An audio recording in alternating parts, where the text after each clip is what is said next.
在這個忙碌的都市裏，有好多的長者同埋病患者需要長期咁留喺家中，卻缺乏足夠嘅醫療支持。孫伯，你嘅身體情況都唔算差嘅，糖尿問題都有改善，不過咧肌肉量就跌低，你睇，同埋心肺功能都偏弱嘅，建議你有多啲時間做運動，最好一個星期就做3次，每次咧就做半個鐘以上。唉，醫生，你都知道我屋企冇幾大㗎啦，住喺劏房，活動空間少，行上行落又冇晒心力，唯有係等死啦。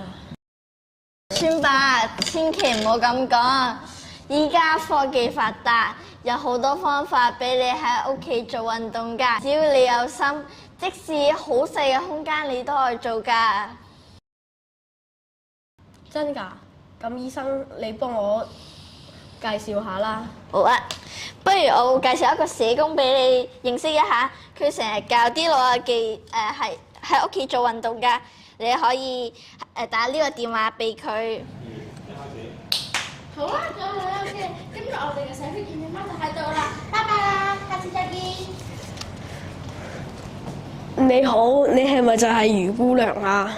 你就係孫伯啊？係啊，你係李醫生介紹㗎，我就係余姑娘啦。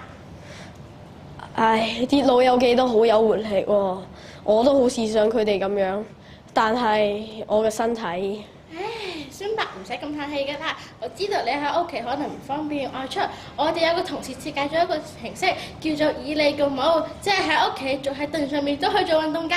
係咩？但係你都知道我哋老人家唔識呢啲嘢㗎啦。哦，好簡單啫，好多老友記都用緊。而家只要任何嘅智能裝置，例如咧手機、平板電腦，掃個 QR code 就可以打開㗎啦。係咩？真係咁簡單？呢款應用程式利用人工智能骨架追蹤技術，追蹤用家雙手嘅動作，從而指導長者做運動。透過活動雙手，可以帶動全身喐動，訓練手握力、平衡力同埋肌力，培養長者養成定期運動慣性。有研究證實，適量運動可以令長者跌倒比率下降28%。即使喺狹小嘅空間，長者同埋病患者都可以獲得正確嘅運動指導，減輕家人同埋護理員嘅負擔。如是者，孫伯每日都喺以你共舞應用程式指導下做運動。恭喜你完成今天的運動。Many months later. 今日又做咗30分鐘嘅運動，破咗我嘅最高紀錄，真係好好玩啊！喂，余姑娘。